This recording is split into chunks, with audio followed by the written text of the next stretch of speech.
Recently बहुत सारे ऐसे केसेस देखने को मिले, या फिर मेरे आसपास के लोगों ने मुझे ऐसा अपने अपने एक्सपीरियंसेस शेयर किए जो मुझे लगा कि मुझे आपसे बात करनी चाहिए। ये जो अक्सर हम लोग महसूस करते हैं कि अभी मुझे लगा मेरे पीछे कोई था, या मुझे लगता है कि हर पल कोई एक अनजान सा एक एक प्रेजेंस होती है जो मेरे साथ रहती है। क्या ये सच होती है?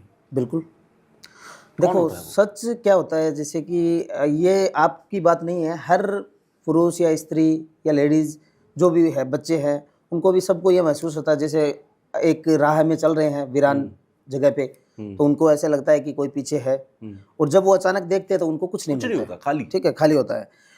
बट इसके पीछे क्या होता है कि एक एंटिटी है, छाया पुरुष। अच्छा। छाया पुरुष नाम की एक ऊर्जा है जो कि एक व्यक्ति की छाया की तरह उसका पीछा करती है, और वो ये समझ लो कि हर व्यक्ति के पीछे होती है। जिनका ऑरा कमजोर है, जिनका गण कमजोर है, हाँ। उसके ऊपर वो चीजें लागू हो जाती है। और ये क्यों होती है हमारे पीछे? इसको क्या लेना देना हमसे? कुछ नहीं होता। देखो जैसे अपन विचरण करते हैं धरती पे, वैसे ही ऊर्जाएं हैं, वो विचरण करती है। उनको स्थान चाहिए, और वो स्थान उनको जहाँ भी मौका मिलता है वहाँ पे बैठ जाएगी वो। ये तो उस अब इंसान से क्या लेना देना है इनका? इंसान से लेना देना नहीं होता। जैसे कि अब लड़कियां खुले बाल करके घूमती है, ठीक है, परफ्यूम लगा करके। हर लड़की आजकल ऐसी है। ये तो मॉडल हो गया पूरा, बिल्कुल सिस्टम ही। तो जैसे भी रात में जाती है, या मीठा वगैरह लेके जाते हैं, या मीठा खा के जाते हैं, तो इन सब चीजों में क्या है कि ये सब नेगेटिव ऊर्जाओं को आकर्षित करती है। अच्छा, बहुत सारे लोग इसे अंधविश्वास कहते हैं। वो कहते हैं कि ये अंधविश्वास है, पुरानी रूढ़ी मानसिकताएं हैं। जैसे दादी नानियां कहती थी, आपने जिस बात का जिक्र किया मुझे याद आ जाता है कि खुले बाल करके घर से बाहर मत निकलो। बिल्कुल। कोई सफेद या पीली चीज खाई है तो पहले थोड़ी देर बैठो, पानी पीना, फिर घर से बाहर निकलना। किसी चौरस्ते से ऐसे ही मत निकलना खुले बाल करके, खासकर जब लड़के लड़कियां बड़े हो रहे होते हैं उस वक्त पर बहुत ज्यादा कहा जाता है। बिल्कुल। ये सब अंधविश्वास कहने वाले लोगों के लिए क्या सॉलिड प्रूफ है? देखो, अंधविश्वास लोगों के लिए तो मैं आपको बता दूं कि भाई, मैं आपको एक टाइम बता देता हूँ, उसके अंदर मीठा लेकर के चले जाओ, पता लग जाएगा उसको, जिसको पता नहीं है। अच्छा। कि जो नहीं मानता है कि इस चीज़ को मैं फेक मानता हूँ, ये चीज़ें होती नहीं है। मतलब आप कह रहे हो आप एक टाइम बताओगे, उस टाइम पर मीठा लेके वहां से निकल जाओ तो महसूस हो जाएगा। समय बता देता हूँ, उस समय पे, उस टाइम के अंदर, उस जगह से आप निकल जाओ। अच्छा। 101% चीज़ लागू हो जाएगी पीछे। होता सब कुछ है। हमने धरती पे जिसका नाम सुना है, हमने जिस चीज़ का नाम सुना है, उसका अस्तित्व है। बिना नाम के कोई चीज़ नहीं है। डायनासोर का हमने नाम सुना है तो उनके अवशेष मिले हैं। बिल्कुल। उसका प्रूफ है कि ये है। सारी चीज़ें, तंत्र कहाँ से निकला है? भगवान शिव से निकला है, शिव पार्वती से। ये गुप्त विद्या है। तो ये कहाँ से चलती है? क्योंकि जितनी भी ऊर्जा, जितने भी तांत्रिक के 6 कर्म है, वो सब शास्त्रोक्त है। अच्छा। ठीक है।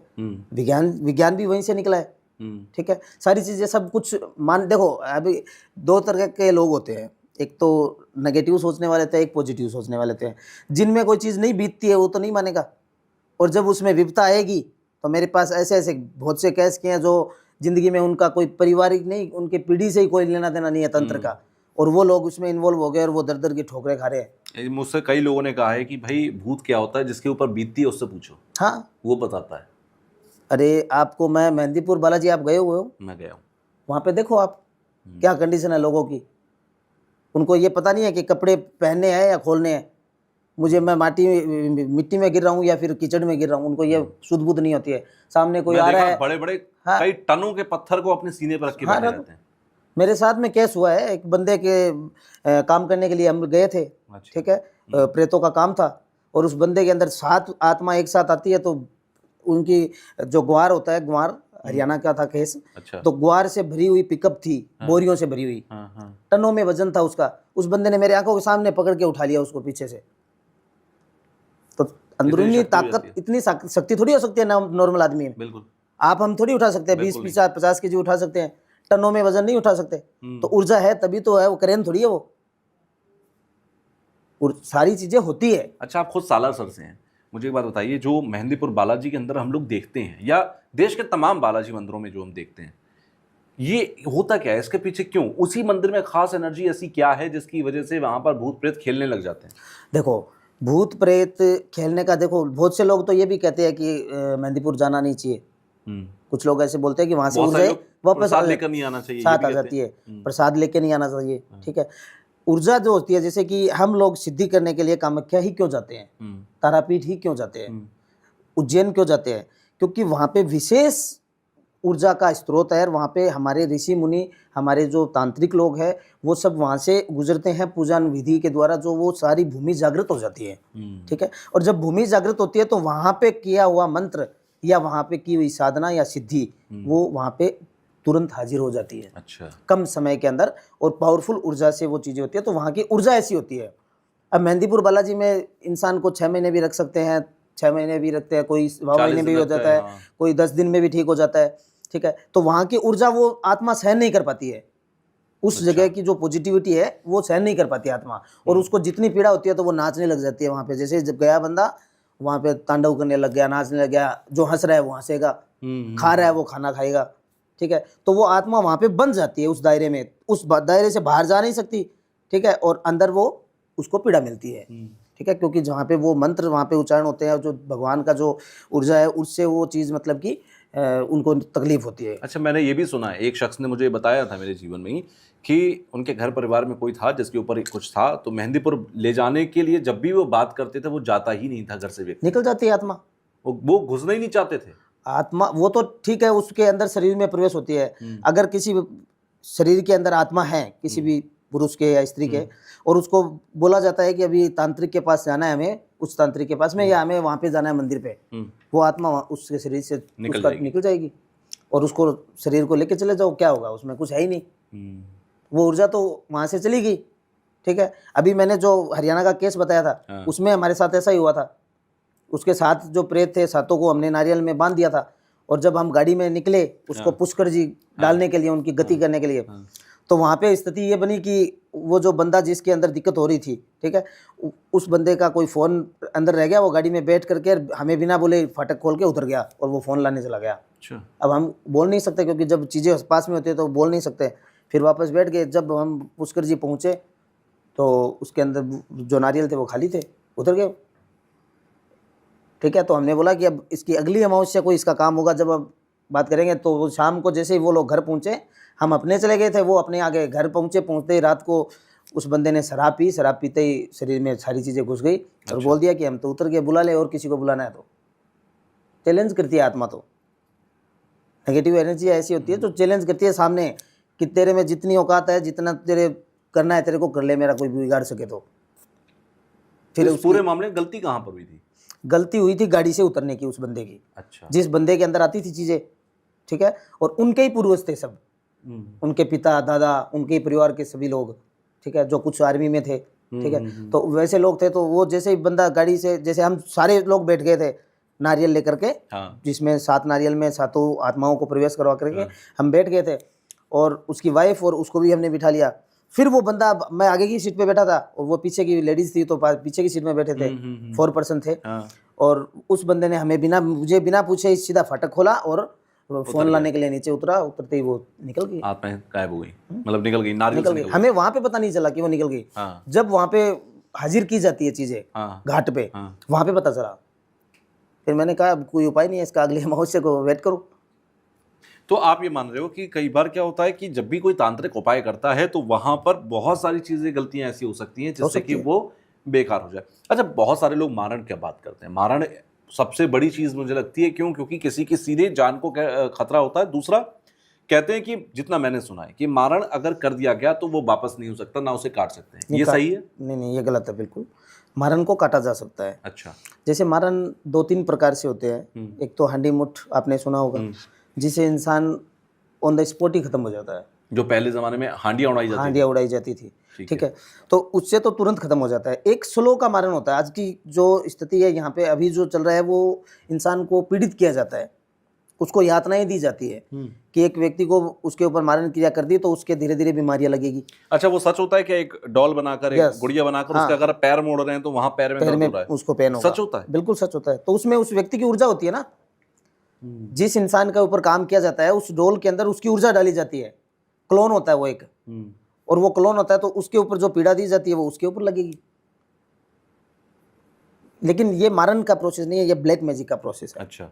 ये जो आप जो डोल वाला बता रहे हो, इसमें ब्लैक मैजिक का है। मारण का पूरा प्रोसेस अलग होता है। मारण की तो ऊर्जा एक व्यक्ति के शरीर में छोड़ी जाती है, जैसे कि एक खून के अंदर कोई टीका लगाते हैं, वैसे उसके शरीर में चीज़ें चली जाती है। फिर वो धीरे धीरे जैसे 6 महीने का समय है तो 6 महीने में अगर बंदा 70 kg का है तो वो 30 kg वजन हो जाएगा उसका। अच्छा। और कितनी भी दवा ले ले, कितने भी स्पेशलिस्ट के पास दिखाओ, जांचें सारी नॉर्मल होगी, इलाज उसका होगा नहीं, दवा उसको लगेगी नहीं, ना झाड़ा लगेगा ना दवा लगेगी। तो मारन इतनी हेवी विधि है। अभी की प्रेजेंट स्थिति में तो लोगों को सबसे ज़्यादा यही है कि किसी इंसान का पैर के ऊपर चीज़ें छोड़ दी, पैर से डैमेज हो गया, बस उसको छोड़ दिया वहीं पे, कि उसको आगे बढ़ेगा तो डाउट हो जाएगा किसी को कि ये चीज़ कुछ हुआ है, ठीक है। और किसी के सर में छोड़ दिया तो उसका सर दर्दी कर रहा है, वो कुछ सोचन शक्ति उसकी ख़त्म हो गई है, ठीक है। तो उन्हीं चीज़ों को देखते हुए अभी की सिचुएशन में सब अपना प्रोटेक्शन करवाते हैं। हमारे से सबसे ज़्यादा मतलब कि लोग हैं वो जो भी अब पॉडकास्ट के माध्यम से देखते हैं, ठीक है, तो वो लोग सब अपना प्रोटेक्शन करवाते हैं कि हमारी फैमिली का प्रोटेक्शन कर दो, किसी पे कोई भरोसा प्रोटेक्शन नहीं का है। मतलब क्या? मतलब कि अगर मैंने प्रोटेक्शन करवा लिया, आपने मेरी प्रोटेक्शन कर दी, तो मुझ पर अब ये सारी चीजें असर नहीं बिल्कुल नहीं होगी। आसपास इसका तरीका क्या होता है? प्रोसेस क्या इसका प्रोसेस होता है जैसे कि नाम, फोटो और आपका जो करंट स्थान होता है, आपकी कुल देवी का नाम होता है, उनके द्वारा सारा है वो काम होता है, ठीक है। अच्छा। और ये इंसान के ओरा के ऊपर हम प्रोटेक्शन कवच लगाते हैं, एक फिजिकली कवच भी देते हैं, ठीक है। जैसे सुगरदंत से भी प्रोटेक्शन होता है, जैसे मैंने पहन रखा है सुगरदंत, अच्छा। ठीक है। तो इसका छोटा प्रारूप जो छोटा तावीज़ भी बना के देते हैं, वो पहन सकता है तो वो भी पहन सकता है कोई। और आज की जो जनरेशन है वो तावीज़ में विश्वास नहीं करती है, गुरुजी आप ऐसे ही करो कि हमें कुछ पहनना ना पड़े, ठीक है। तो उनके लिए उनके बॉडी के ऊपर ही हम सीधा कवच लगाते हैं। एक बार कवच लग गया वो लाइफ टाइम नहीं टूटेगा। अच्छा। कोई तंत्र करेगा तो वापस उसी पे चला जाएगा। अच्छा, बहुत सारे लोग करते हैं, घर को हमने कीलित करा लिया, घर को खिलवा रखा है, उसका क्या मतलब? प्रोटेक्शन, यही कवच, ये भी हम करते हैं। हाँ, किलन का तो मतलब हो गया कि एक सीमा को बांधना, मतलब इस घर के अंदर कोई भी तंत्र मंत्र नहीं का असर चलेगा नहीं उसमें। होगा। कील, जैसे कि किलन का मतलब वो 4 कीलें होती है, जो चारों कोने होते हैं अपने जमीन के, उस चारों कोनों के अंदर 4 कील लगाई जाती है। अच्छा। ठीक है। और उस किलो को अभिमंत्रित किया जाता है, उसमें मंत्रों से उसको है वो शुद्ध करके और उसमें एनर्जी डाली जाती है। फिर एक जो नाल होता है, जो कलावा होता है, उसकी चौकड़ बनती है घर के, एकल पूरे घर की, और फिर वो किले है वो खोद करके उसमें गाड़ दी जाती है। अच्छा, इसका मतलब ये हो गया कि अगर मान लो आपके ऊपर कोई आपके साथ साथ चौरस्ते से आ गया है, कहीं शमशान से कोई आ रहा है, तो आप तो घर के अंदर जाओगे लेकिन वो आपके साथ अंदर नहीं जा पाएगा, वो बाहर ही रह जाएगा। वो बाहर रह जाएगा। ये तो अच्छी चीज़ है। अच्छा, ब्लैक मैजिक की आप बात कर रहे थे अभी, काला जादू जिसे हम कहते हैं, काला जादू किसी पर हो गया तो वो जिंदगी भर के लिए हो गया या ये कुछ समय के लिए होता है? देखो, काला जादू सीमा में बांधा हुआ भी हो सकता है, जैसे कि समय सीमा में बांधा जाता है उसको, ठीक है। एक काला जादू होता है कि एक व्यक्ति पे लाइफ टाइम के लिए कर दिया गया है, ठीक है, तो वो पीड़ित रहेगा हमेशा के लिए। अब उसके शरीर पे किस लिए छोड़ा है, बीमारी से संबंधित छोड़ा है या बिजनेस से संबंधित छोड़ा है या कोई पारिवारिक क्लेश के लिए छोड़ा है, अच्छा, ठीक है, तो वो वैसे काम करती है।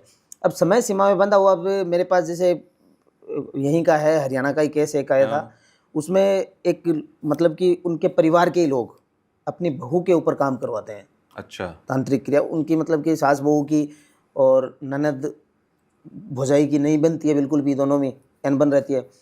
उन लोगों ने मतलब कि माँ बेटी ने मिलकर के और अपनी बेटे की बहू पे, अपनी भाभी पे, उन्होंने मतलब कि ऐसा ब्लैक मैजिक करवा दिया समय में बांधा हुआ, कि जैसे ही रात में 2 बजते हैं, 2 से 4 का जो समय है वो उसके लिए इतना घातक होता है कि अभी मेरे प्राण निकले, अभी मैं मरी, चिल्लाती है वो, जोर जोर से चिल्लाती है कि अब ये टाइम कैसे निकले।